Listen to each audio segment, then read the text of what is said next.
So, ito naman po tayo sa ating routine everyday.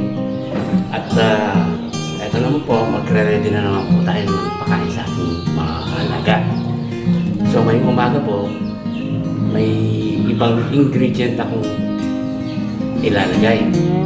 So, first time po natin gagamitin ito kasi napansin ko po, naubos po nila yung saging ko dyan, no? Dyan sa likod. Wala na tumubo. Namatay na siya. Wala nang umusbong. Patay na eh. Doon sa mismong kasama ng mga manok. So, ang ginawa ko po, nilipat ko na lang po dito sa kabila, sa harap. Wala po manok dito eh, kaya may guardian ako dito. So, ito po, daon ng saging. Ito po ang ilalagay natin ngayon. Kasi po, gusto nila ito. Nakikita ko, napapansin ko talagang inuubos nila yung saging ko doon.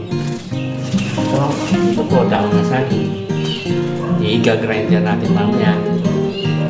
Tsaka, haluan natin ng madre de agua. Tsaka may konting oregano ako nakuha. O, sige po, ayusin natin ito. Mamaya ipapakita ko sa inyo yung pag-prepare ko. O, sige po, salamat.